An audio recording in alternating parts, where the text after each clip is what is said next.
आगतं मुनिवर्यं तं दृष्ट्वा शीलनिधिर्नृपः उपवेश्यार्चयाञ्चक्रे रत्नसिंहासने वरे। सूत जी वर्णन करते हैं, नैमिषारण्यवासी समस्त संतों के सामने कहते हैं, राजा शीलनिधि ने अपने नगर में आए हुए और अपने महल में आए हुए उन मुनिराज नारद को देखकर उनका सम्मान किया। पहले सुंदर आसन पर बिठाया, फिर उनकी पूजा की, रत्न के सिंहासन पर, श्रेष्ठ सिंहासन पर विराजमान किया। फिर राजा ने अथ राजा स्वतनयाम नामतः श्रीमतीं वराम नारदस्य समानीय पादयोः समपातयत। राजा को प्रसन्नता हुई किसी संत के आने पर जैसे गृहस्थ को प्रसन्नता होती है, अतः संत का आशीर्वाद प्राप्त कराने के उद्देश्य से उन्होंने अपनी पुत्री श्रीमती नाम की कन्या को लाकर के प्रणाम करवाया, नारद के चरण कमलों में प्रणाम करवाया। तत्कन्यां प्रेक्ष्य स मुनिर्नारदः प्राह विस्मितः केयं राजन् महाभागा कन्या सुरसुतोपमा। उस कन्या को देख करके नारद जी ने पूछा, आश्चर्यचकित होकर के, सुंदर रूपवती है और साक्षात मानो कोई किसी देव की ये पुत्री हो।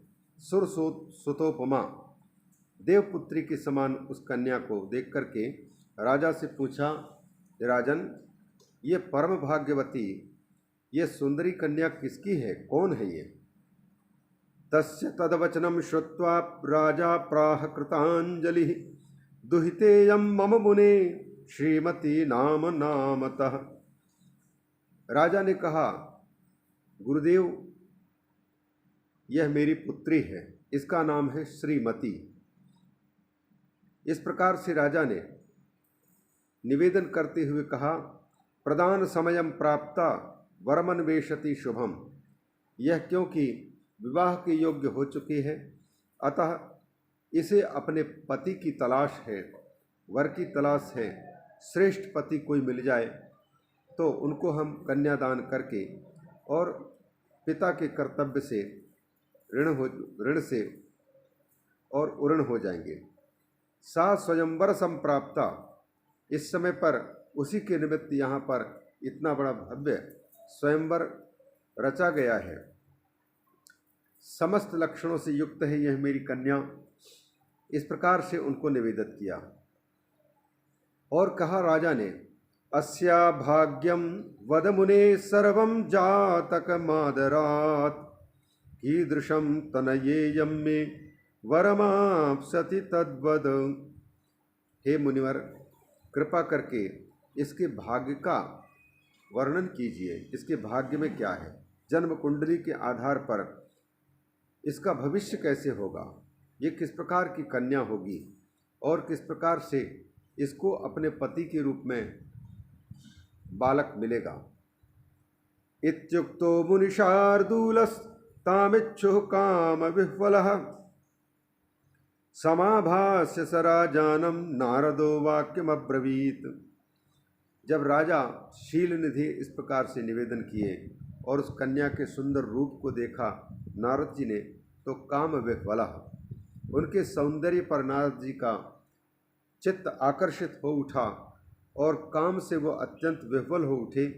राजा को वाक्य बना करके, अर्थात जो भविष्य है उसको छिपाते हुए कुछ अन्यथा कहना प्रारंभ किया। समाभाष्य स राजानम नारदो वाक्यम अब्रवीत।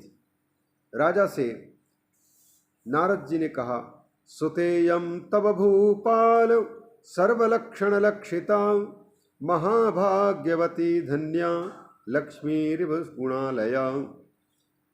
हे भूपाल राजन, आपकी यह बिटिया समस्त लक्षणों से युक्त है, सर्वलक्षण लक्षिता, सारे अच्छे लक्षण इनके शरीर में विद्यमान है, इनके हस्तरेखा बता रहे हैं। परम भाग्यवती है यह, धन्य है, ये साक्षात लक्ष्मी की भांति समस्त गुणों के निधान है।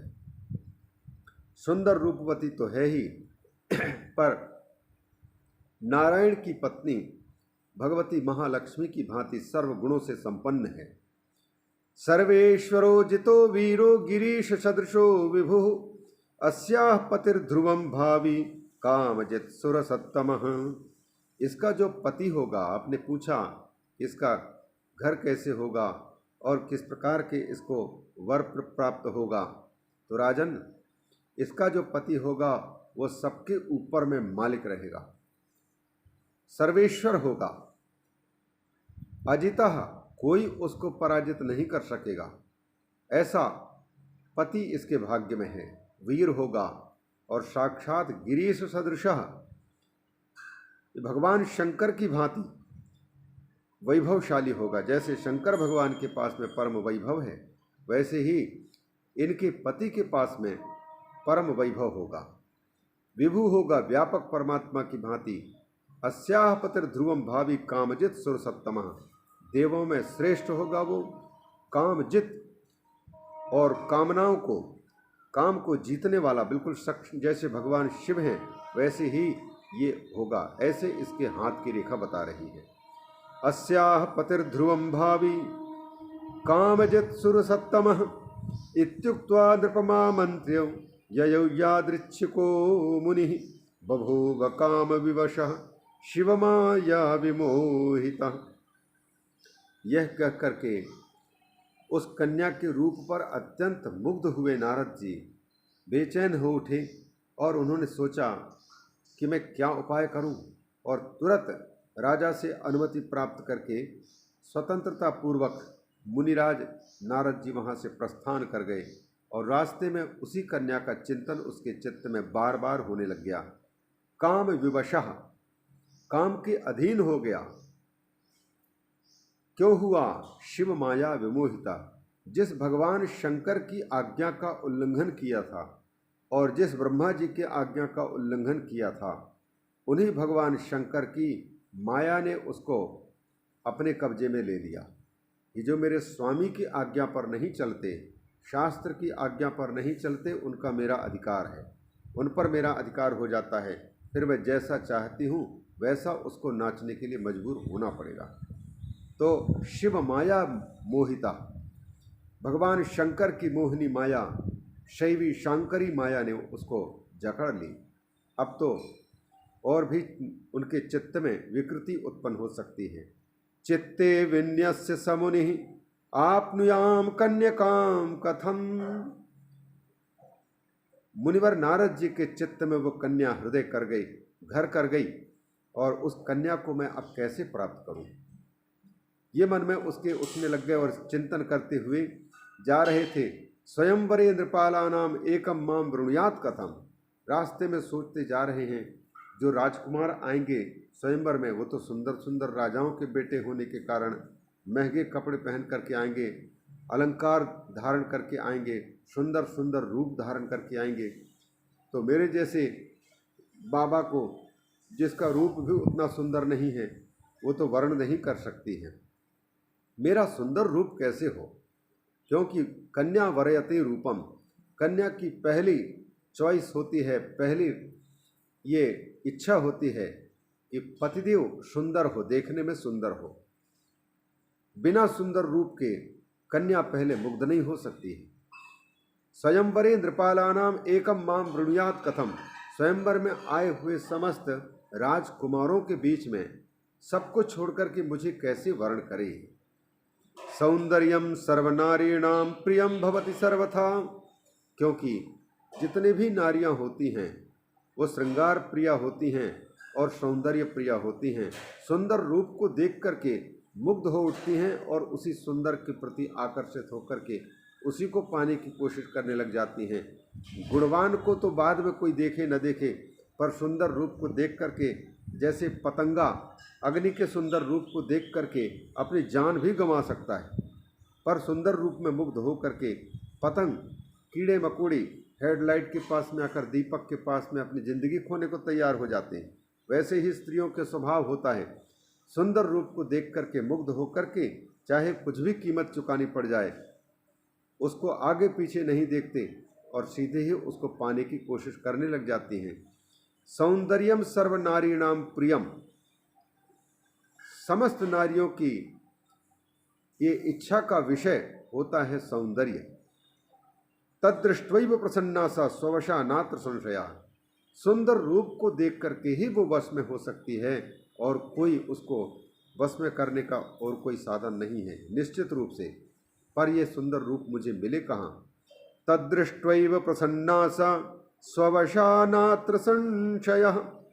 नारद जी विचारते हैं कि मेरे बस में तभी आ सकती है, मुझे अपने पति के रूप में वर्ण तभी कर सकती है जब मेरा सुंदर रूप हो, और मुझे यदि वर्ण कर ले तो उसके हाथ की रेखा में जो लिखा है कि यह सर्वेश्वर होगा इसका पति, तो मैं भी सर्वेश्वर हो जाऊंगा। और उसके हाथ में उस हाथ की रेखा बता रही थी कि वो उसको कोई जीत नहीं सकेगा दुनिया में, मैं भी अजेय हो जाऊंगा, और वीर होगा तो मैं वीर हो जाऊंगा, साक्षात इस सुंदर रूपवान हो जाऊं। पहले गिरीश सदृशा, शंकर भगवान के समान धन धान्य में परिपूर्ण रहेगा, तो ये सारे गुण मुझ में आ जाएंगे। अब उसके पति ऐसा मिलेगा, ऐसा लिखा था, पर नारद जी समझते हैं कि जिसको ये कन्या वर्ण करेगी वो सर्वेश्वर हो जाएगा, अजित हो जाएगा, वीर हो जाएगा, शंकर भगवान के समान वो काम को जीतने वाला, देवताओं में श्रेष्ठ ऐसा होगा। ये मति उसके आने लग गई, इसीलिए उस कन्या को पाने की इच्छा तीव्रतर बढ़ने लग गई। विधायेत्थम विष्णु रूपम ग्रहीतुम मुनिसत्तमः, विष्णुलोकम जगामाशु नारद स्मर विह्वलः।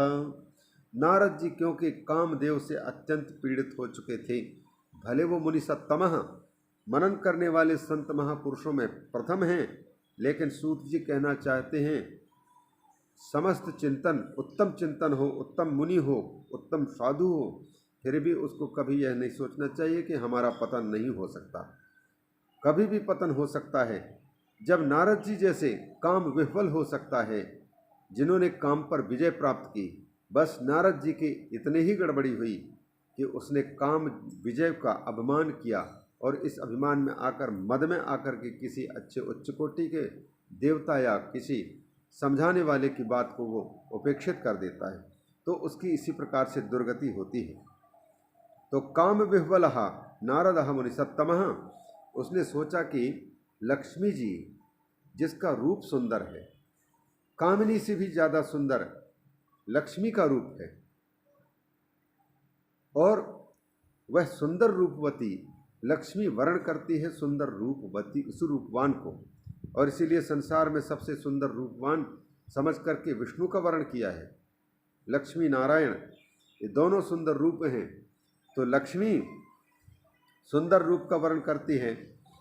अतः मेरे पास में यदि सुंदर रूप हो, तो जैसे लक्ष्मी ने नारायण का वर्ण किया है, उसी प्रकार से ये कन्या भी सुंदर रूप देख करके ये वर्ण कर सकती है, क्योंकि इसका रूप भी लक्ष्मी की भांति सुंदर है, सुंदरी है ये। पर उस कन्या से ये नहीं पूछ रहा कि ये इस सुंदर रूप को प्राप्त करने के पीछे उन्होंने क्या किया। जैसे लक्ष्मी जी सुंदर रूपवती है और सुंदर व्यक्ति का वर्ण करती है, अंदर से भी गुणवान हो, बाहर से भी रूपवान हो, उस व्यक्ति का लक्ष्मी वर्ण करती है। पर लक्ष्मी और लक्ष्मी को सारे संसार के लोग वर्ण करते हैं, चाहे देव हो, दानव हो, मानव हो, महात्मा हो, सबके सबको लक्ष्मी की आवश्यकता है। और लक्ष्मी के रूप को देख करके कौन मुग्ध नहीं होता। लक्ष्मी दक्षिणा के रूप में चाहे फिर किसी के रूप में प्राप्त हो जाए तो प्रसन्नता आ जाती है। पर उस लक्ष्मी से पूछें कि उसने इतना सुंदर रूप पाया है, तो लक्ष्मी तुमको बड़े बड़े विरक्त संत भी चाहने लग जाते हैं, इस सुंदरता को तुमने कैसे पाया है। तो लक्ष्मी तो यही कहेगी कि टकसाल में कितने बार ठोकरें हमको सहनी पड़ी है। सिक्का भी कहे कि मैं भी कितने बार धोखा और कितने बार ये ठोकर खा करके जब इस सुंदर रूप को पाया। मंदिर में यदि भगवान शंकर के लिंग की पूजा हो रही है, तो उससे पूछें प्रभु आपकी इतने सुंदर दूध से अभिषेक हो रहा है, ये स्थिति आपको कैसे मिली? तो वो भी कहेगा भैया नर्मदा जी के जल में न जाने कितने बार लुढ़कना पड़ा है, तब जाकर के मेरा ये शिव रूप प्राप्त हुआ। मैं भी पत्थर की भांति था, पर मुझ में छिपे हुए ये सुंदर रूप, इस रूप को पाने के लिए मुझे कितना ठोकरें भी खानी पड़ी, कितने मान अपमान सहना पड़ा। अथवा आजकल ये मूर्तिकार होते हैं, मूर्तिकार भी किसी पत्थर में छिपे हुए शंकर जी को प्रकट करते हैं, तो प्रकट करने के लिए बाहर से कोई मूर्ति ला करके स्थापित नहीं करते हैं, बल्कि उस पत्थर में छिपी हुई मूर्ति को ही प्रकट करने के लिए अनावश्यक अंग को हटाते हैं।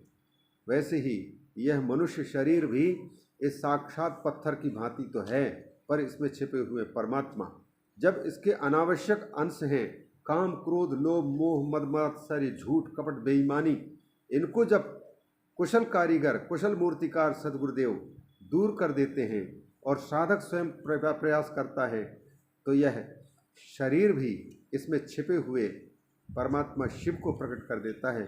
फिर इसका दूध से अभिषेक नहीं होगा तो किससे अभिषेक होगा? पंचामृत स्नान होता है। तो जैसे वो लक्ष्मी सुंदर रूपवती है, रुपया कहलाती है वो, क्योंकि प्रशस्तम रूपम यस्याह, सुंदर रूप है जिसके, उसको कहते हैं रुपया, रुपयकम। पर उस सुंदर रूप को पाने के लिए कितने प्रक्रियाओं से उसको गुजरना पड़ता है। नोट तैयार करने वाले लोग कैसे नोट तैयार करते हैं, सिक्का बनाने वाले लोग कैसे सिक्का बनाते हैं, मुद्रा बनाते हैं, इस प्रक्रिया को तो जानेंगे तब पता लगेगा कि कितनी प्रक्रियाओं से गुजर करके कौन से धातु के, कौन सी चीज़ की, कौन से कागज़ की आवश्यकता है, क्या क्या ज़रूरत है। वो सारी की सारी प्रक्रियाओं को जब जानेगा तो बड़े मुश्किल से नोट और सिक्के तैयार होते हैं। तब जाकर के उनके सुंदर रूप को देख करके चाहे विरक्त से विरक्त संत भी मुग्ध हो उठता, वैराग्यवान भी, ज्ञानी भी, भक्त भी, सबको आवश्यकता है लक्ष्मी की। तो लक्ष्मी सुंदर रूपवान को वर्ण करती है, और उसके साथ साथ में केवल रूपवान होना ही पर्याप्त नहीं है, बल्कि गुणवान भी होना जरूरी है। रूपवान तो बहुत हो सकते हैं, लेकिन गुणवान हो, उसके साथ साथ में उद्यमवान हो, उद्यमी हो, परिश्रमी हो। इसलिए लोग कहा करते हैं, उद्योगिनम पुरुष सिंहम उपैति लक्ष्मी दैवेन देयमिति का पुरुषा वदंती।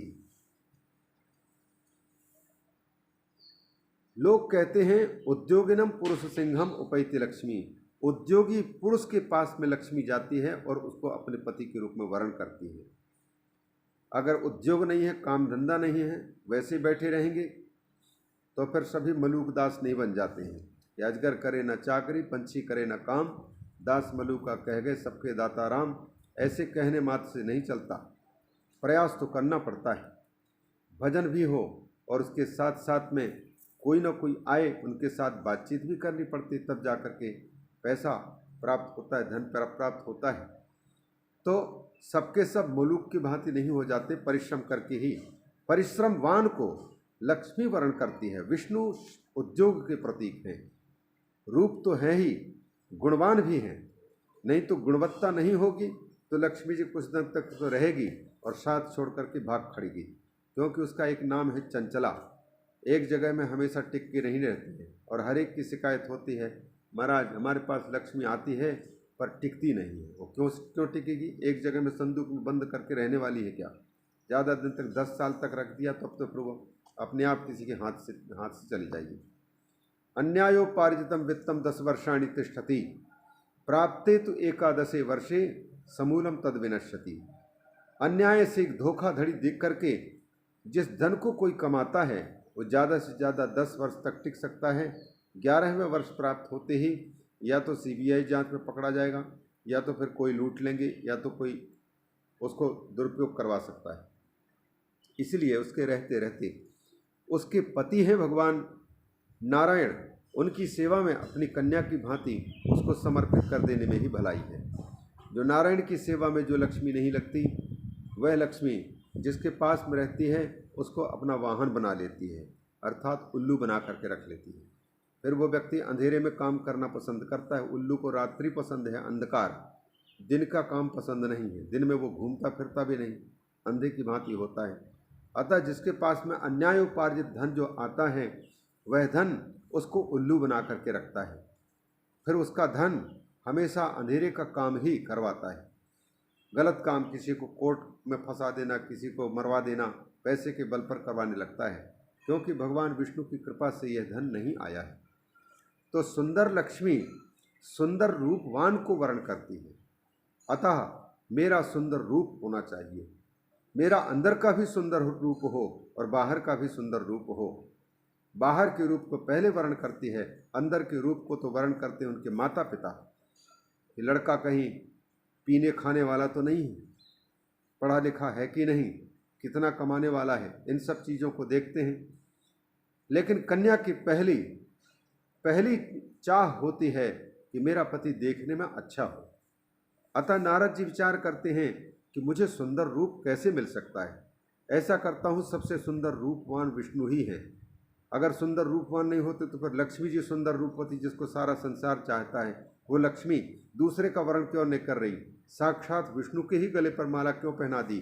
समुद्र मंथन से प्रकट हुई लक्ष्मी, अनेक देवता आए थे लक्ष्मी को चाहने वाले, यहाँ तक कि सिद्ध तपस्वी लोग भी, ज्ञानी लोग भी उपस्थित हुए थे। लक्ष्मी ने सबको देखा कि सब में एक एक गुण तो है, लेकिन दुर्गुण भी है, और सर्वगुण संपन्न एक ही व्यक्ति दिखाई दे रहे हैं, वो है विष्णु। लेकिन ये तो मेरे ओर देख भी नहीं रहे हैं। अब जो हमारी ओर देखने को तैयार ना हो, तो उसको हम वरमाला पहना करके अपने जीवन के साथी बनाएं। कहीं ऐसा ना हो कि विवाह के बाद में ये हमको बातचीत भी ना करे तो।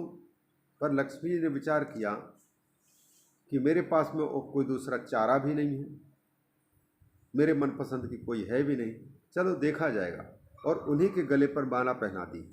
सारे देवताओं ने जय घोष किया और भगवान विष्णु की पत्नी बनकर के लक्ष्मी सबका भरण पोषण करने लग गई। लक्ष्मी जी वर्ण करती है विष्णु का सुंदर रूपवान का, और भगवान विष्णु हैं अंदर से बाहर से सुंदर, साथ ही साथ परिश्रमी हैं, उद्यमी हैं, उद्योगी हैं, पुरुषार्थ के प्रतीक विष्णु कहलाते हैं, सर्वव्यापक हैं, उनका वर्ण करती हैं। अतः नारद जी तो चाहते हैं केवल सुंदर रूप, इसलिए उन्होंने भगवान विष्णु के पास में ही जाना उचित समझा, क्योंकि यहाँ तपस्या करेंगे, विष्णु को यहाँ प्रकट करने की कोशिश करेंगे तो पता नहीं कितने समय बाद प्रकट हो। सीधे ही विष्णुलोकम जगामाशु नारद स्मर विह्वलः, सीधे ही नारद जी विष्णुलोक के लिए प्रस्थान कर गए। और विष्णुलोक में पहुंच करके क्या करते हैं वो नेक्स्ट भाग में श्रवण करें।